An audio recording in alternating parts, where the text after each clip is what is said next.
அஸ்ஸலாமு அலைக்கும் வரஹ்மத்துல்லாஹி வபரகாத்துஹு. வெல்கம் டு குரான் இல்ம் சேனல். இன்னைக்கு சூரா அஸ்-ஸல்ஸலாவோட தஃப்சீர் பார்க்கலாம் வாங்க. ரப்பிஷ்ரஹ் லி சத்ரி வ யஸ்ஸிர் லி அம்ரி வஹ்லுல் உக்ததம் மின் லிசானி யஃப்கஹு கௌலி. சூரா அஸ்-ஸல்ஸலா மதனி சூரா. இவ்வளோ அமைதியா அழகா இருக்க இந்த பூமி கியாமத் நாள் அன்று எப்படி இருக்கும்னு அல்லாஹ் திருக்குரான்ல சொல்றான். இந்த சூரா கியாமத் நாளோட காட்சிகளை நம்ம கண் முன்னாடி கொண்டு வரும். பிஸ்மில்லாஹிர் ரஹ்மானிர் ரஹீம். இதா ஜுல்சிலத்தில் அர்து ஜில்சாலஹா.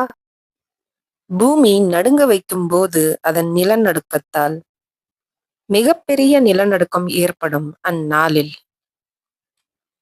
வஅக்ரஜத்தில் அர்து அஸ்காலஹா. இன்னும் பூமி எரிந்துவிடும் அதன் சுமைகளை. பூமியின் மேலுள்ள சுமைகள் மட்டுமல்ல, பூமிக்கு உள்ளே புதைந்திருக்கக்கூடிய அனைத்தையும் அது எரிந்துவிடும் அன்று.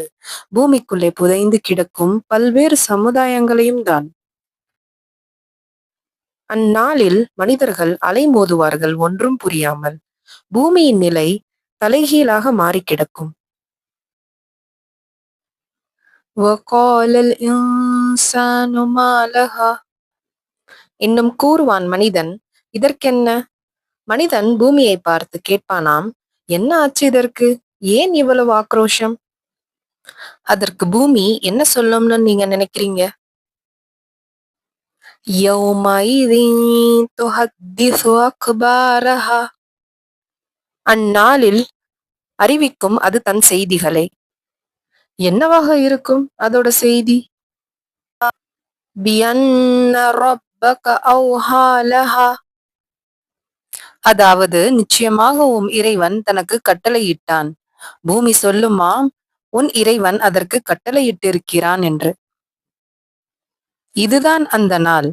தீர்ப்பு தரக்கூடிய இந்த நாளை முஃமின்கள் எதிர்பார்த்து கொண்டிருந்தார்கள்.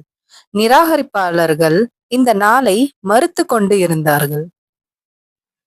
யௌமைதின் யஸ்துருன் நாசு அஷ்தாத்தன் லியுரவ் அமாலஹும்.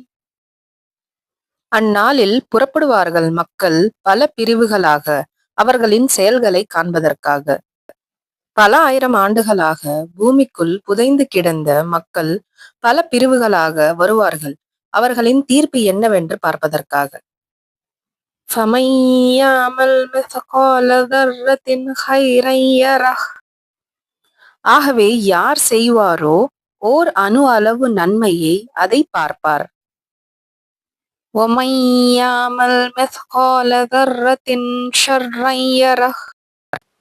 இன்னும் யார் செய்வாரோ ஓர் அணு அளவு தீமை அதை பார்ப்பார். இவ்வாறே அல்லாஹ்வின் எச்சரிக்கை கியாமத் நாளை பற்றி. கியாமத் நாள் அன்று ஒரு அணு அளவு நன்மையையும் ஒரு அணு அளவு தீமையும் கூட கணக்கெடுக்கப்பட்டிருக்கும். அல்லாஹ் இவ்வாறு விவரிக்கிறான் கியாமத் நாளின் காட்சிகளை. வெறும் 8 ஆயத்துகளில் அல்லாஹ் சுப்ஹானஹு வ தஆலா மிகப்பெரிய நிலநடுக்கத்தை பற்றியும் அதைத் தொடர்ந்து பல பிரிவினர்களின் தீர்ப்பு நாள் பற்றியும் அறிவிக்கிறான். இந்த சூறாவின் படிப்பினை எந்த ஒரு சின்ன நன்மையையும் செய்யாமல் விட்டுவிடக்கூடாது. அதேபோல் எந்த ஒரு சின்ன பாவத்தையோ அல்லது தவறையோ நாம் செய்துவிடக்கூடாது. அல்லாஹ் மிக துல்லியமானவன் கணக்கெடுப்பதில்.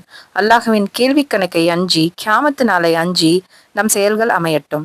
அல்லாஹ் சுப்ஹானஹு வ தஆலாவை சந்திக்கும் நாளிற்காக நாம் நம்மளை தயார் செய்து கொள்வோம். இன்ஷா அல்லாஹ் மீண்டும் ஒரு சூறாவின் தஃப்சீரோடு வருகிறேன். ஜஸக்கல்லாஹு கைருன் கசீரா. அஸ்ஸலாமு அலைக்கும் வரஹ்மத்துல்லாஹி வபரகாத்துஹு.